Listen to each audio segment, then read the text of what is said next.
Welcome, everybody, to another Ask the Expert series. You see a familiar face, at least one on the screen today. We did an episode with Probate Cash to introduce them to the community. And that was sort of a high-level macro conversation about what a probate advance is and some limited use cases. We can benefit from their experience being in this space and working with thousands of families over the life of their company. We wanted to dig in a little bit more and really show you some of these more specific use case scenarios. So Mark is back with us, who you guys have met. And today we have Karen, who is the Vice President of Business Development and really kind of the relationship manager. So the connection between the company and the consumers and the customers. The consumers being the families who take the advance. But the professionals she commonly works with would be probate attorneys, real estate agents, real estate investors. And I just wanted to give an opportunity to dig in a little bit into how specifically we can use these. We talked about in generalities last time. So welcome, Karen and Mark. Glad to have you here. Appreciate you having us back on. We had excellent feedback from the last time that we were on with you, and a lot of people calling and using our services and also asking us for other creative ideas that we're looking into, and some will be able to do, some maybe not. I wanted to bring in Karen on this one, even though I'm CEO of Probate Cash and I am an attorney by trade, and as anyone who knows a CEO or a lawyer knows that they are dependent upon really good, smart people to help them look good. And I am no different. And Karen is that person who helps me look a lot smarter than I am. And she's been in the trenches on these kind of transactions. And while y'all can call me, I gave out my cell number last time, and I will again at the end of this show. Karen wanted her to tell some of the practical stories that she's been involved with, so your folks will be able to see exactly what we do and how we do. Yeah, so no pressure, Karen. We just put the whole episode on your shoulders. Yeah. Well, Karen's let me do some of the work. Usually it's just I get in the way. So Karen, this is a lot of realtors who are a part of Probate Mastery. And I think that you've got some examples of how we have helped realtors and their customers, and that's all about realtors getting listings and helping realtors get a better bottom line. What are some experiences that you have? If I can play the role of Chad for a second. I mean, there are a whole series of them. I've had realtors call because they have a client call, they want to list the house. The house belonged to their parents are deceased, but they never actually probated it. And so now the attorney can't list it because the person has no authority to sell it. They need the money to open the probate so that the realtor can list it. The realtor will call, they'll give me a breakdown of what they think the property is actually worth. We'll go over the information with the client, and we're able to help in that regard. We give the client the money they need to open the probate so that the realtor can list the property. There's that way. We've had realtors call us because they have a probate property listed. There was a natural disaster.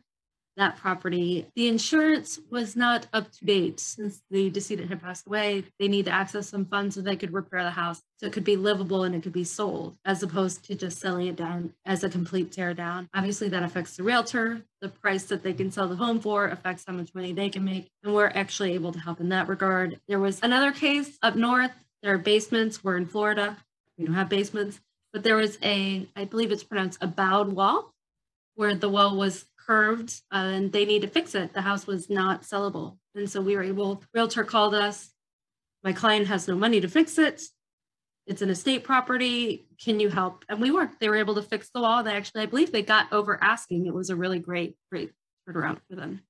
So I think that like the obvious way somebody would use you, I think it's interesting that you do have some use case, some experience with families who just simply couldn't start the probate process because they didn't have cash and they obviously didn't find an attorney who would initiate the process without payment. That's that's an interesting use case that I don't think discussed on the last call. One of the really common things that we see is, I call them the failure to launch grown-ups. Typically, the ones I've had to deal with are in their late 40s to early 60s, lived with their parents their whole life, and just never really decided that conventional life was very interesting to them. A lot of them, sometimes it comes with mental illness, but sometimes it just comes with sheer damn laziness. And it's challenging. Like, we obviously, as benevolent entrepreneurs, we're not in this to make a profit pushing people around. So what I teach people is we have to find a suitable living solution for this person before you actually take action and take, whether it's a listing contract or an acquisition. How are we going to ensure that we're going to improve this person's living situation, not put them in a worse situation, make them homeless, or have them dependent on government programs? So I'm really curious. I see your body language. I'm pretty sure you have those stories, but that's something that we commonly encounter. And I usually tell people, if you do this for at least a year, like if you're meeting families in probate and you don't uncover one of these, you're in some sort of an outlier market because it's prevalent. So give us some of that experience. Like, where have you really been like the one to save the day and get Junior's ass in gear and into a independent living situation where he's actually better off, whether he thought that on day one or not? So it's actually super interesting that you bring it up, because I have dealt with that issue from the attorney end, not from the realtor end. So I actually didn't think of it from that perspective. But yes, so we have had attorneys call, and in the very polite way that you put it, about other heirs in the property that have had a failure to launch. And we are happy to assist if the estate meets all the requirements. And generally what we do, depending on the amount, we will give a portion, we'll split our purchase price. So if we're going to give them $15,000, we may give them $4,000 to get out of the property. And then once the attorney, the executor, or even in this case, the realtor can confirm that the person is actually out of the property, we'll pay them the remaining amount. And sometimes we pay the apartment that they're moving to directly, we paid a moving company directly. Whatever we can do to assist that person to get out, it's for the benefit of the entire estate, not just for that one person. There's two ways that you could do that. One is you take it from the failure to launch heir side of the estate. Two is you take it from the other heirs sides of the estate. And I've had to do that before to motivate that person. I had to show them how they were getting everything they were due plus. So I got brother A and sister B, heir A and heir B, to actually carve out part of their heirship and offer to heir C, so they could get moving expenses to hire a moving company, rent the truck, first month's rent, last month's rent, utility deposits. So we were able to carve out like $5,000 from a sister, $5,000 from a brother, and give $10,000 to, and they did it in their cash and then submitted a claim to the estate. It was without a third party company like yours. And this is the stuff, just like the example last time of we talked about probate cash being the easy button versus negotiating with a contractor to carry a repair invoice for 90 days and add a 10% premium, record a mechanics lien, and all these things. You can just call Probate Cash and they can structure the deal for you. The same scenario here. You can take other heirs who have cash, who have liquidity. They can give up part of the estate and actually loan money or give money to the other heir to get the hell out of houses. But it takes a lot of coordination and really good, a pretty high skill level at being a skilled communicator. Or you can use Probate Cash as an easy button. So that's one of those things that I've done in the past that would have been way simpler if I'd have been like, hey guys, can you do this one for me? And I'll just be over here selling real estate. You guys deal with this. But instead, I had to get in the middle, kind of as an intermediary between the siblings who wanted to sell the asset and the one who was going to dig in and stay there forever. And I had to build a relationship with them and show them how they were safe and got social workers involved. It's very complex. So what I'm trying to show this audience is that I didn't know how to do that. I stumbled my way into it, figured it out, just tried to think outside of the box. Now that I have the experience, I can teach how to do it that way. I can teach the more complex, higher skill set way. Or we can give them a resource like you and say, hey, you have experienced legal professionals and finance professionals that are neutral third parties that you can delegate that effort to. And that's a big part of what we teach in this community. It's earn more, work less, do good. And it's not that you're earning more on the backs of others. You guys have your opportunity to monetize. And when you're done with your job, that gives us our opportunity to monetize. So it's a symbiotic team referral relationship. So that's just for all you guys, not Probate Cash. Like, it's for your benefit. I mean, a way that you could use this is just one specific use case would be to basically delegate yourself out of that failure to launch scenario and know that you have experienced professionals who have done that before that probably aren't going to blow your deal up. Because Karen, it's not your first rodeo. You've actually successfully navigated that. It's it gets socially, but if you do it correctly, you can end up improving the situation for the failure to launch guy and the family, and everybody wins. Chad, so Our easy button is so easy that you had mentioned mechanics liens, construction liens. Our advances to the beneficiaries are non-recourse. And Yeah. so we're looking very carefully as well, making sure that the house is going to be sold. So we have all the interest in the world for the realtors to get the listing and get the house sold as quickly as possible and get the estate assets distributed. But because it's non-recourse, we are not filing any liens, recording any liens against the property or anything else. So everything stays as clean as a whistle. And how often does that happen when you're talking about the exchange of money? I mean, it would take a while to negotiate with several other heirs. We could have an estate reviewed and funded the heir in less than a day. So Yep. we can get it done fast to get them out quickly. That's great. Like, it's amazing the stories that come out of real estate. Like, or you're not going to believe this one. But let's have a little bit of fun. What is like one where you're like, I don't know if we can do this or not, but it actually turned out successful and you learned something from it? I think you should take this one, Karen, because you actually do believe they're a lot of fun to handle. So I just love doing these.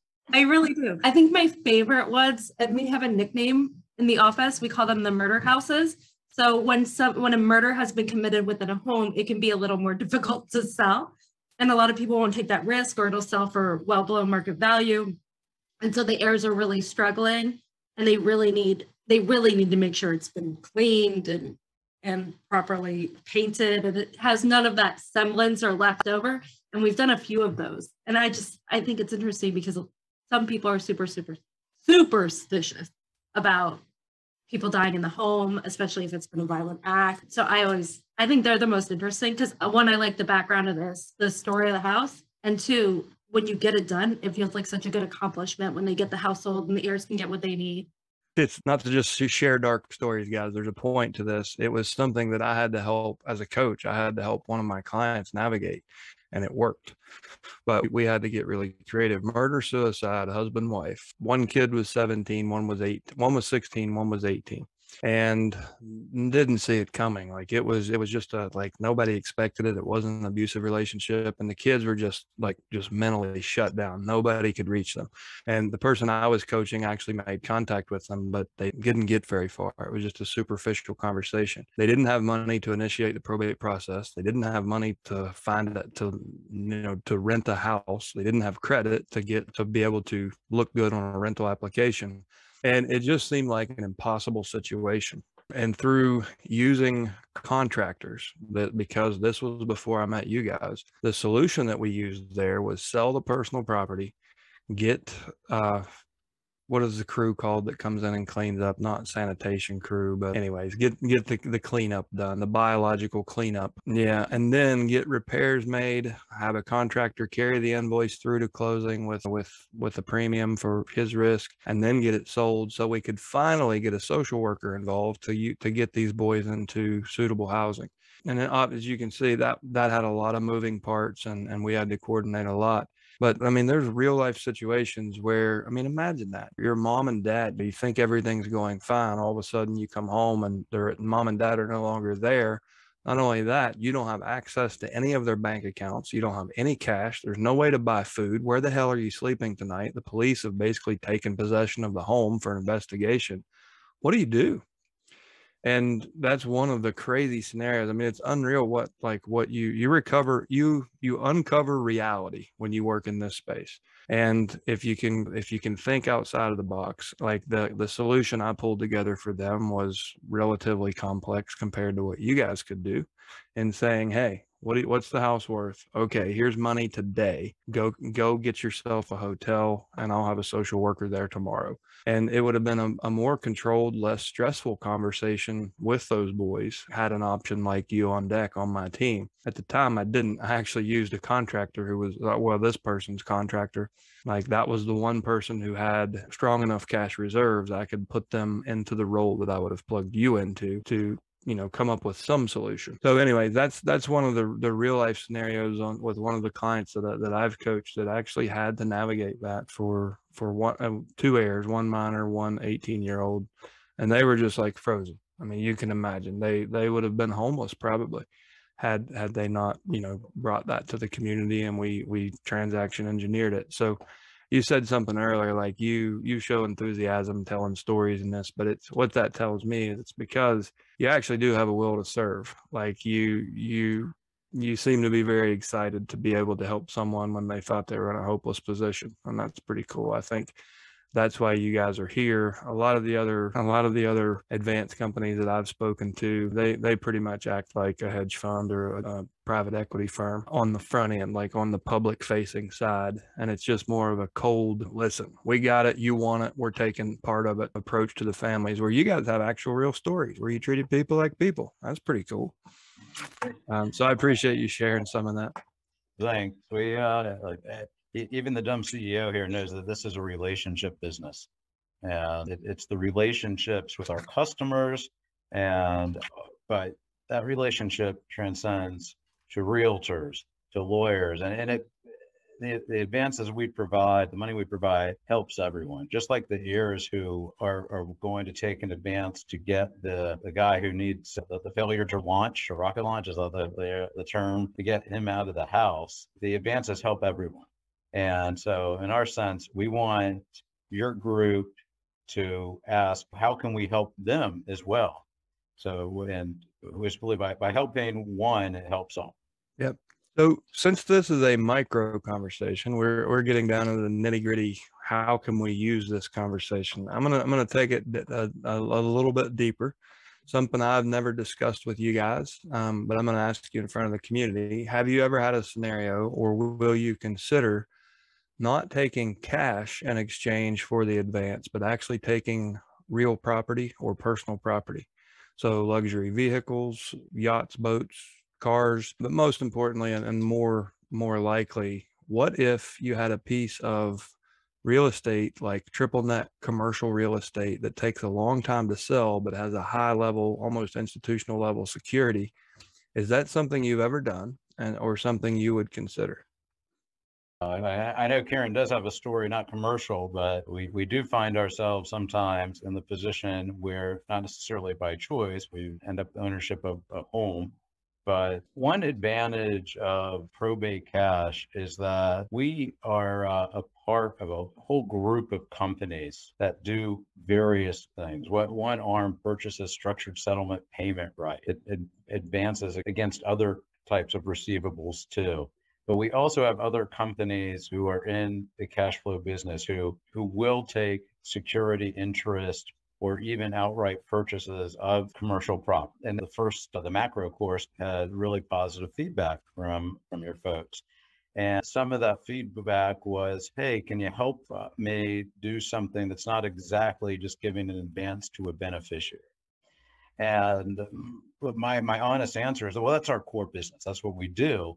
But let's see throughout our group of companies how we can be creative to help you. So the answer to your question is no, we haven't taken a piece of property in lieu of cash, but that is something that we have the resources to at least certainly explore to make that happen when that is the solution that needs to be done. It's important to know what has to be done. And just like you're providing all these different circumstances of creativity to finalize purchase of property, get listings, whatever we do the same thing. We know we can't skin a cat the same way. It doesn't work for everybody. So how can we be more creative?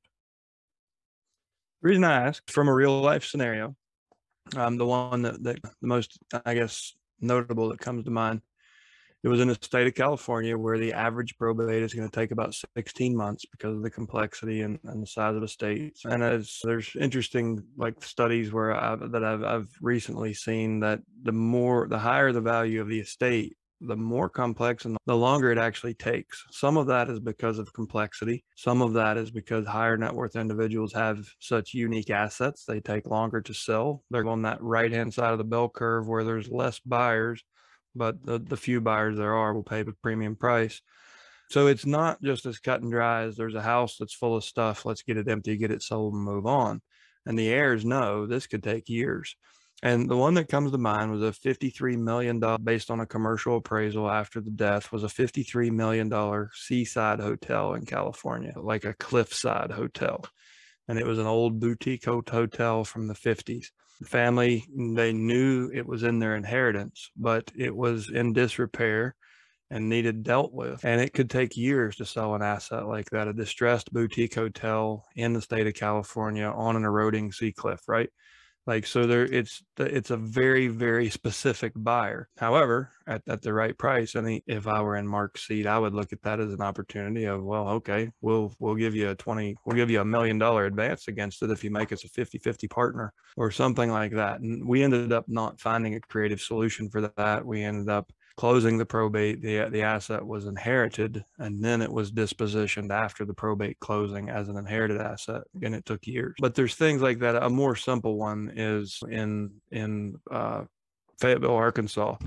One of the guys that I've coached the longest, he just got started in probate, was scared to death to get on the phones. I finally got him juiced up. He got on the phones. Very first phone call on his very first probate campaign, he got a $7 million commercial out parcel in the path of Walmart, because that's the headquarters of, the Walmart corporate headquarters. So a new highway had been built. A farm was in the middle. It split a farm, and that farm was now worth $7 million. And the family needed money now, but a $7 million out parcel that needs rezoned from ag into industrial is going to take some time, right? So that's another scenario where a family may need money to transition away from agriculture and into a new wealthy, holy crap, can you believe this is our lifestyle? But they've been farming. They're making 40 grand a year living hand to mouth, and maybe they had a bad year. So those are outlier situations, but I think this is appropriate for this conversation. Like, I really just wanted to, and I'm putting you on the spot, but everyone watching this isn't surprised. Trust me. I'm really trying to find the boundaries of your skill set, your willingness, like, or your internal procedures. Like, what is an unreasonable ask? But if someone came to you with a $7 million out parcel and they were just looking for a $50,000 advance to be able to purchase an RV and go on the road because they knew they were retired as soon as that thing sold, is that a deal you would try to put together? Like, would you take a position against the asset to protect yourself? I think and some of the folks who have even called us will know our willingness knows no bounds. We're always looking to do new things. We're looking to do complex things, and we have resources that have the assets to do it. In the Cliffside Hotel, which I'm surprised didn't have a murder mystery part to it as well. It sounds like a good story. You're really talking about who can put money out and I think not have to flip it right away. Who can withstand holding on to the property for several years and then being able to earn the profit at that point. And to do that, that's so many businesses today are, here's $5, we want 20, but we want it tomorrow. And not to understand that you're going to take a ride for a little while. But we have a lot of smart people here, which that's why I brought Karen on, to make sure that you knew that Probate Cash did have some smart people, not just me.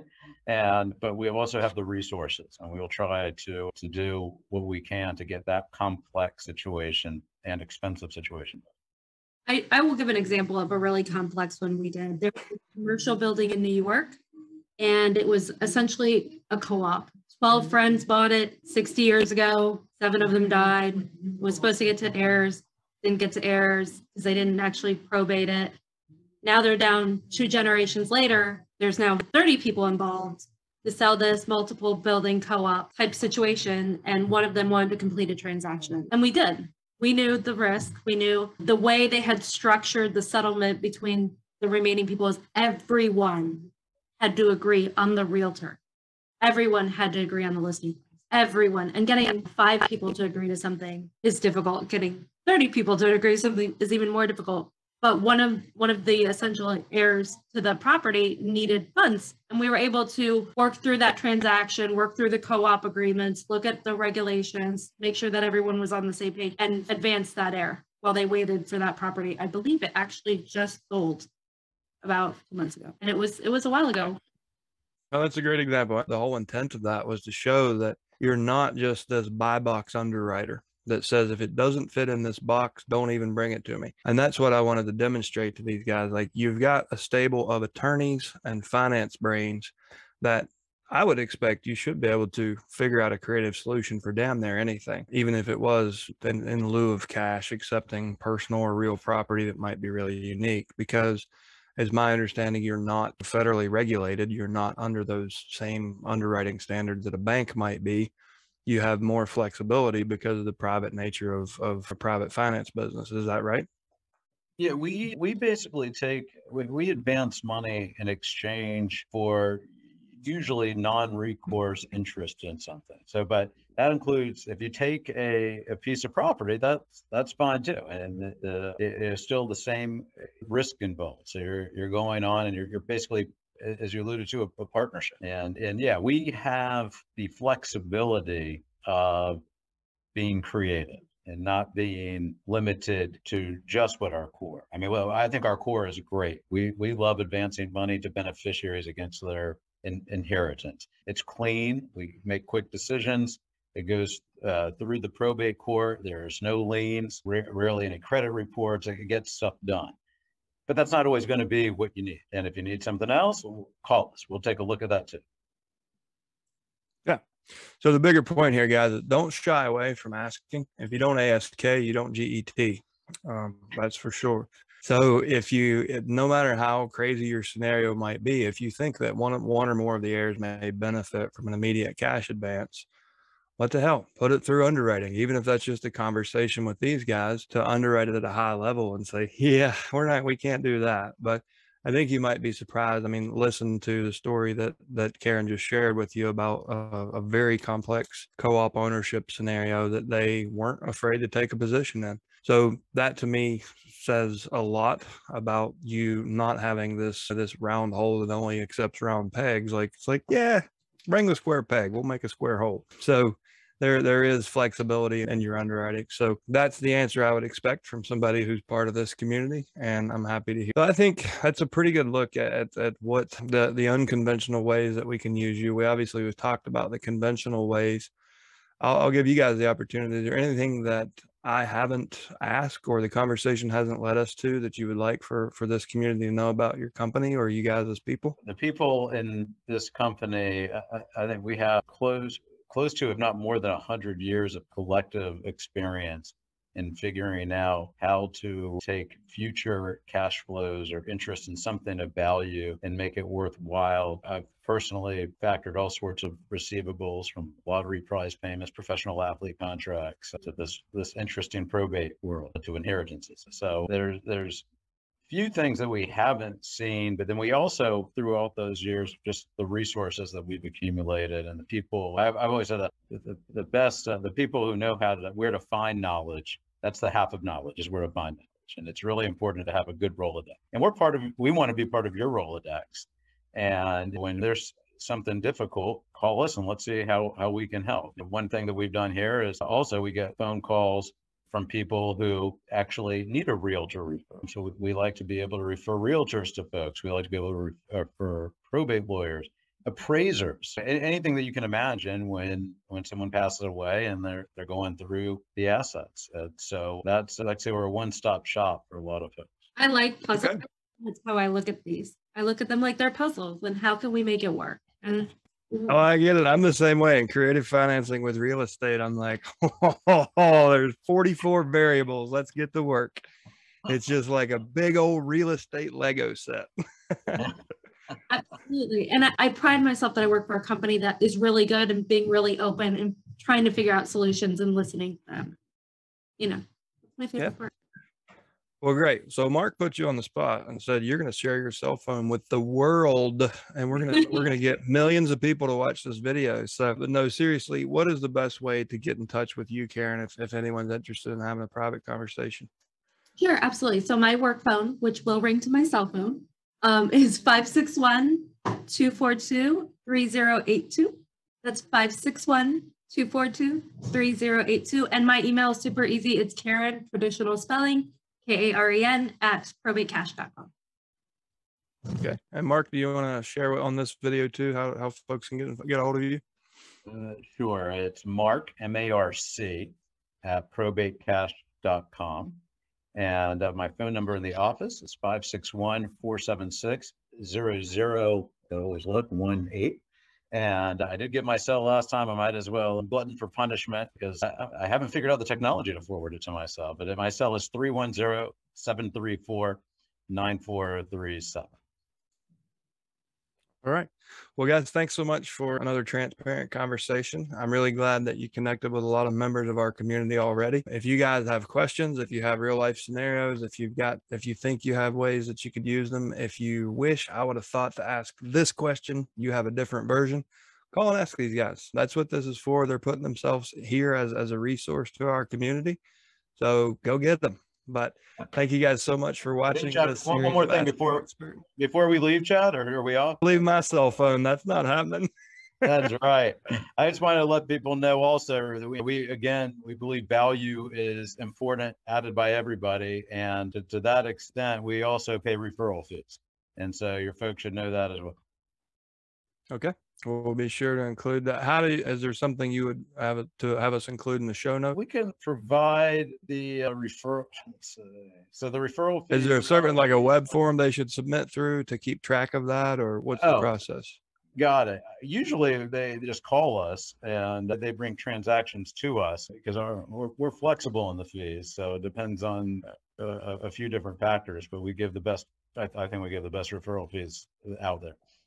Okay. So I just wanted to be clear what the process was. So if you guys are interested in, as you utilize the services of Probate Cash, when you first make contact, make sure you discuss that referral agreement and whatever that referral fee or commission, whatever you call it. I don't remember what you called it, but we'll call it a fee because that's the safest word to use. Right. You guys have their contact information. You have access to them, and you can have that conversation on your own. We're not looking to collect your fees or commissions. We're just here to give you access to people like this. So, guys, thanks so much for another good episode, and we'll see you, I'm sure, in the Facebook group. I think you got, I know at least Sean, we see him in there quite a bit. So thanks so much, and have a great day. Thank you, Chad. Appreciate it.